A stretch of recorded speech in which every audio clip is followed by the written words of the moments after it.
All right, it's Cornelius again. This video is going to be specifically targeted toward the Town Hall 9s and base identification. Should help in war attacks. Whenever we see a base in war, it's my feeling that you should never have an army trained until you've seen the base.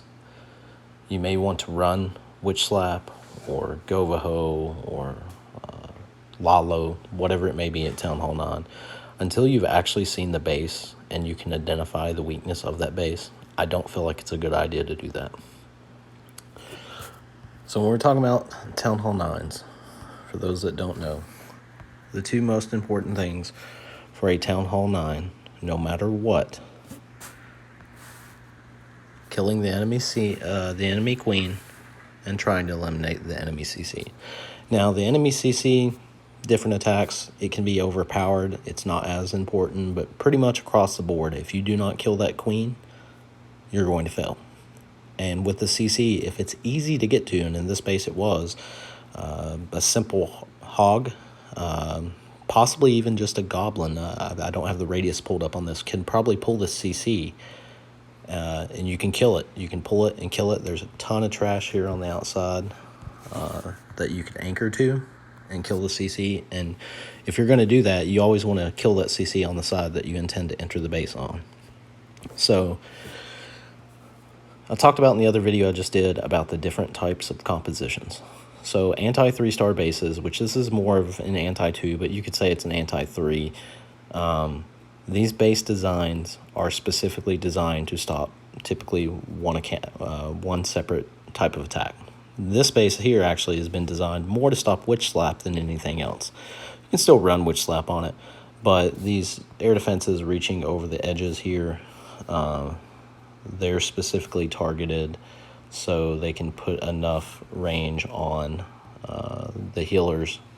The witch can actually reach that one, but she can't reach the one in the north there or this one down here. It makes it more difficult for your healers to kind of do their job. You could argue here that if you worked in a queen walk and then entered up at the top at 12 o'clock, that may work. So what are we looking for when we're looking for different styles of attack?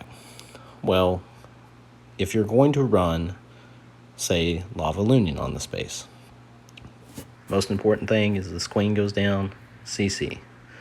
Whenever you're running Lalo, though, you need to get at least one air defense. The argument can be made that two, absolutely. I don't have a problem with that at all. So the other thing with Lalo that you want to look for is what we talk about, this L shape. So if you were to run through the base like that, if you can eliminate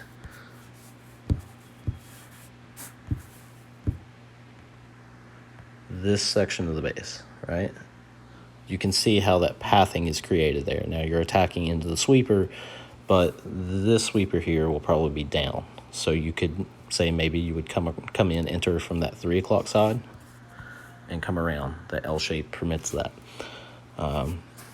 Get this junk off the screen here. So how would you do that? Well, probably the easiest way to do that would be to try to get your queen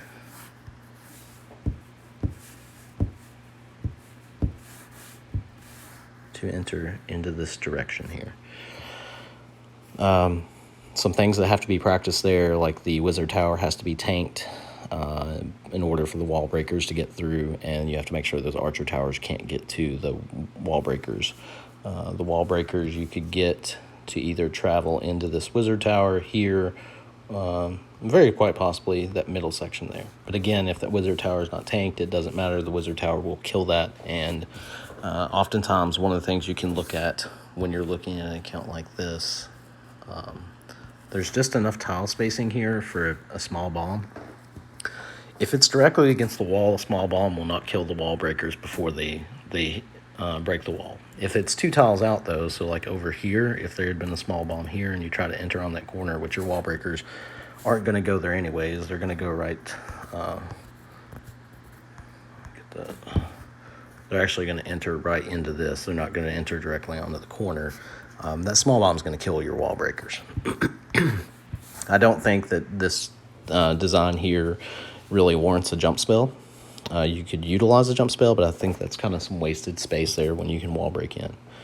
But if you can get your queen into this compartment here, you can see what she can reach.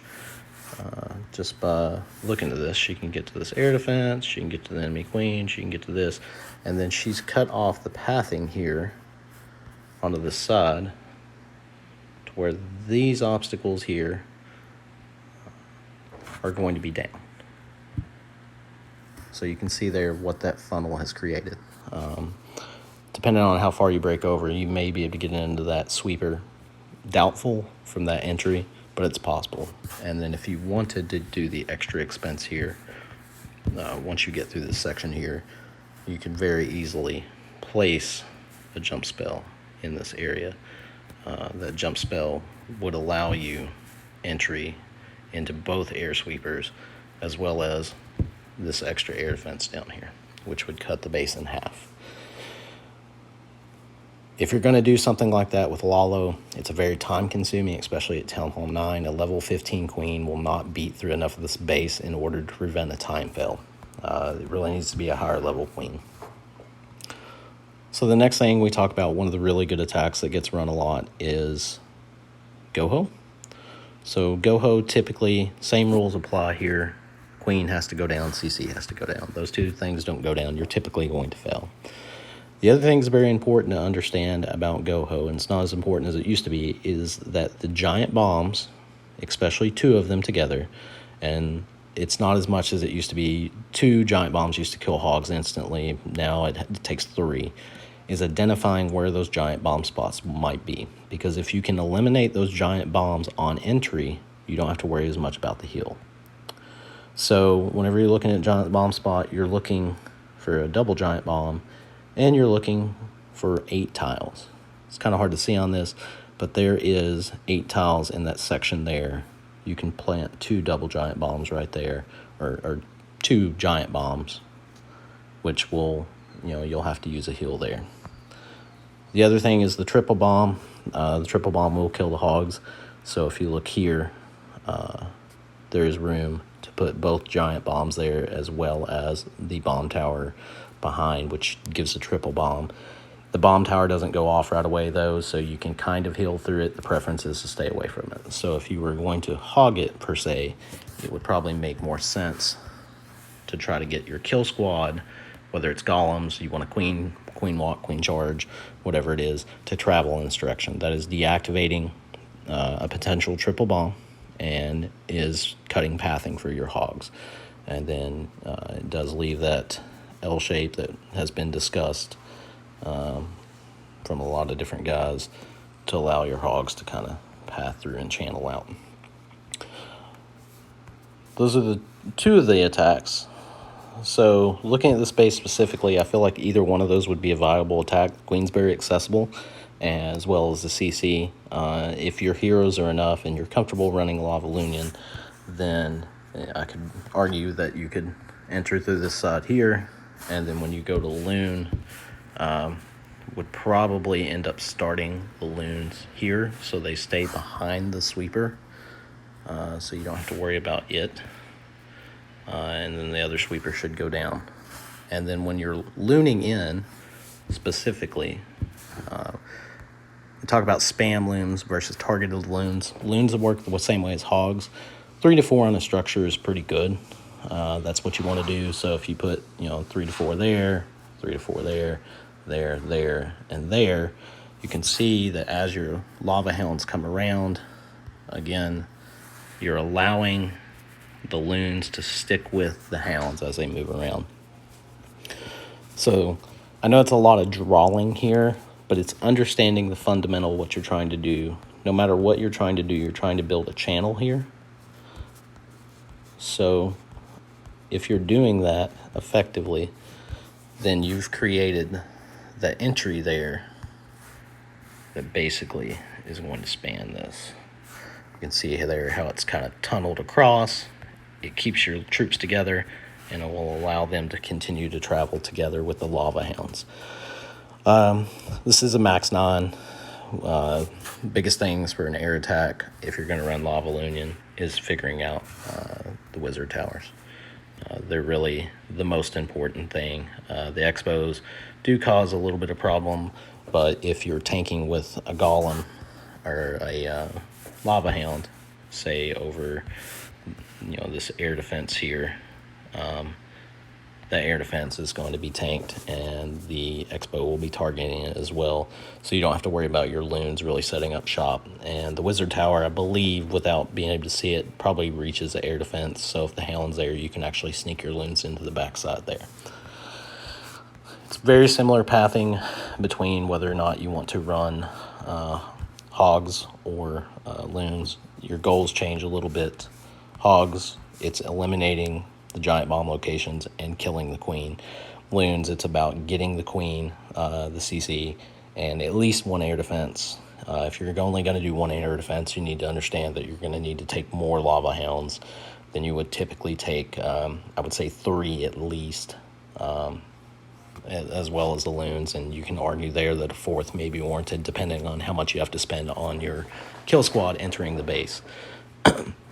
Moving on, so Zapquake, drag Zapquake, it's an attack that can be done pretty easy. Basically, I would probably say it's not the friendliest base to do it because it is kind of spread out with some of the defensive structures. But if you were going to run Zapquake on this, I would just probably say that if you wanted to zap out there, make that a little bit bigger, say there and there, I would then probably sue in the heroes trying to get the queen as well as an air defense into here, and then you can run a Lava Hound with some loons and the rest of your dragons in from the side. Being mindful there that you're going to be fighting the sweepers coming across the space, and there is a couple point defenses on the back, not a whole lot, but there is an Expo, 2 Archer Towers and 2 Wizard Towers, and a lot of trash, so you'd have to cut your funnel.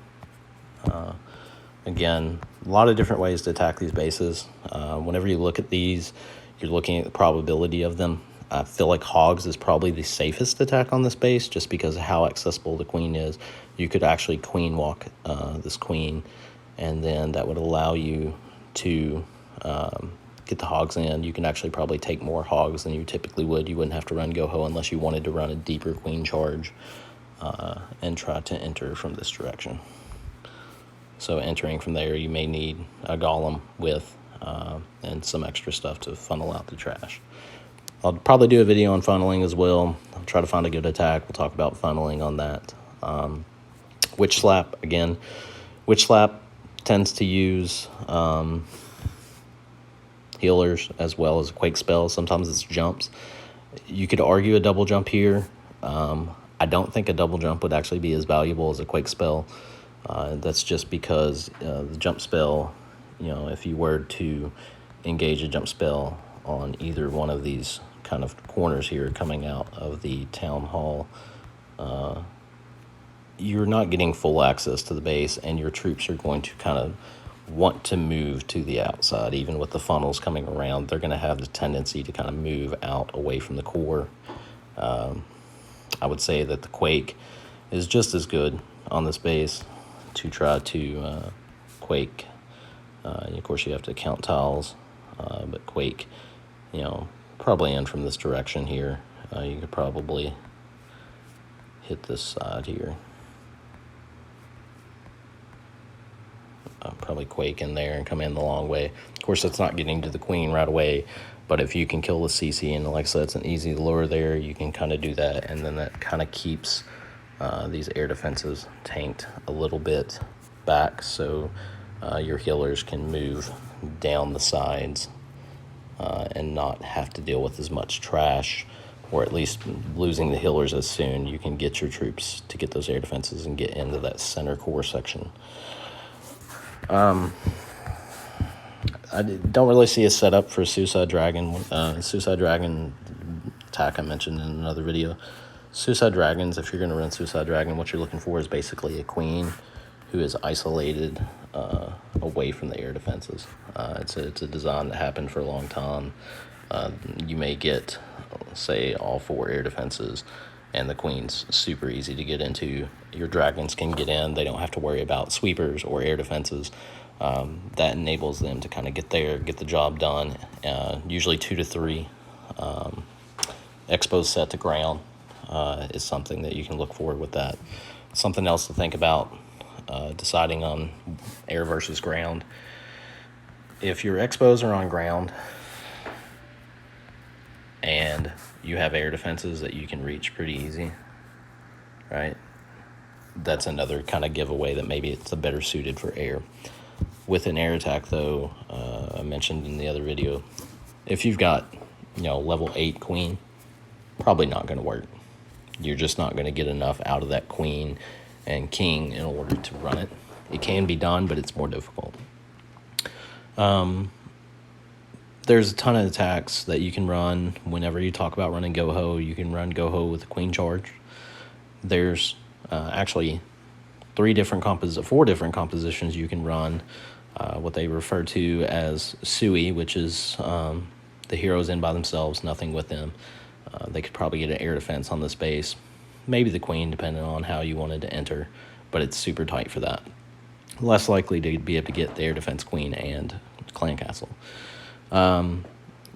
You could, of course, do a queen walker, queen charge. That would work, and that was kind of the preferable one if your heroes permit that. At least a level 20 queen for an effective queen charge. When we talk about Goho stands for golems and hogs. So golems are broken down into 3 different groups. There is cold-blooded, which is a single golem.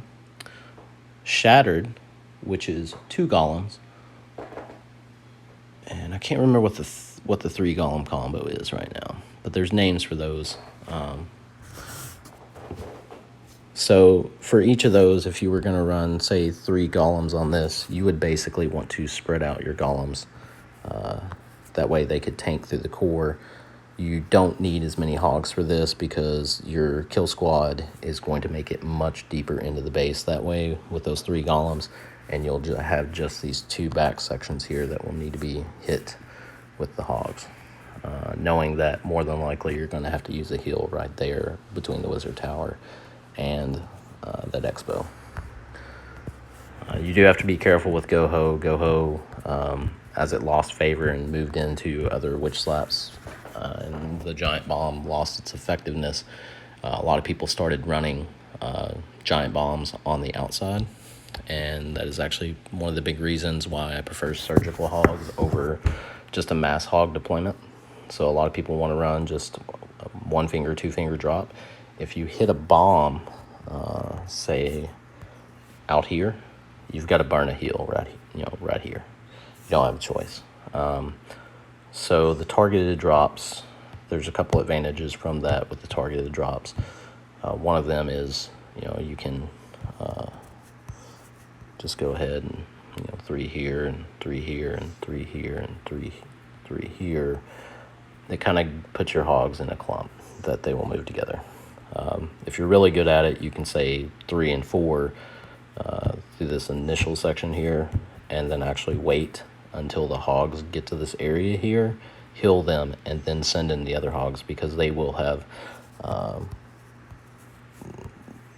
disabled this potential double giant bomb. Because the hogs, when they cross over the air defense into that expo under heal, will not activate both bombs from that angle, and then you can come in with the rest of your troops from the side. Another thing to think about with those attacks, the best thing to do if you want to learn these attacks, one, your troops have to be maxed. If you're going to attempt to hit this base with level 4 hogs, I've seen people do it. Most people can't. So you're going to want to max those hogs. And the other thing is we have a ton of Town Hall 9 attacks. We utilize Fridays for friendly wars. At least we try to train up your troops. Message somebody, hey, I want to hit some bases tonight. Have them send you a screenshot of their base with the traps not exposed and plan your attack. I don't want you to just charge in with your army already made, because if you do so, one of the things that's going to happen, and we talk about, say you want to run a queen charge up here, into this section. If you have 5 healers and no wall breakers and no jump spell, you're not going to get where you want to go. Or if you have your wall breakers and you don't have anything to tank, this wizard tower over here, you're not going to get entry, and it's going to be a failed attack. So it's understanding, planning that out. And the other thing that can happen there, obviously, is if you haven't planned on clearing the trash, your queen can very easily go either way if these buildings aren't cleared. It's very important, whenever you're planning an attack, go ahead, click on the base. It will show, 1, if there's any holes in the base, and 2, it will show exactly where the perimeter of the base is. Those 2 things will allow you to get in to the base the most optimal way, as well as, maybe there's a hole you can utilize. I think there was a couple of holes on some of the last war that were there that allowed the clan castle to be pulled for a single troop. We're talking 1 barbarian and archer allowed for that CC to be pulled all the way to the edge of the base, and then the queen to engage it directly, wasting, it was the most optimal way to do it. That's going to save you time. Now, with these gohos as well, CC troops is something you can think about. A lot of times people will use either Valks for a goho, or they'll use bowlers. Bowlers can reach over the wall. I think it's about 5 tiles with their bounce, maybe 6 tiles with the bounce. So under a rage spell, they can really cut a core pretty quick. But if this CC isn't dealt with, and it happens all too often where we have people send these attacks in without dealing with that CC, what ends up happening is they end up losing all of those troops. So they've wasted 30 troop space plus whatever's in their kill squad, and their goal of cutting a large section of the base out has not happened. So a lot of different things go into planning these attacks, breaking these attacks and these bases down. But it's understanding the fundamental setup of each attack and why they're better one versus the other. You can 3-star this base probably 5-6 different ways. I'm not going to get into baby dragons, mass baby dragons or anything like that. I know that there's some guys out there. Go wipe. I'm not doing it. All right, go wipe. Anybody that wants to go wipe this base, try to go wipe this base. Have at it. Go wipe is just inconsistent on how you're going to enter the base and how you're going to control your troops, because all this trash out here is going to possibly walk your P.E.K.K.A.s off. Once you get inside, your P.E.K.K.A.s may go in, decide to go out, or they may get to this core section and go right up the center, and then that whole time they're getting shot by all this DPS here. There's really not a whole lot in the Expo combo there. It's the reason I don't like go wipe. There are ways to funnel go wipe that it can be done. It's just, you're never going to hear me say, oh, run go wipe on a base. It's not going to happen. You're not going to hear it from anybody in the base. And if you see a video from another YouTuber that has decided that go wipe is the best way to go about 3-star in a Town Hall 9, just go ahead and don't watch that YouTuber, because they're promoting. They're not doing anything else.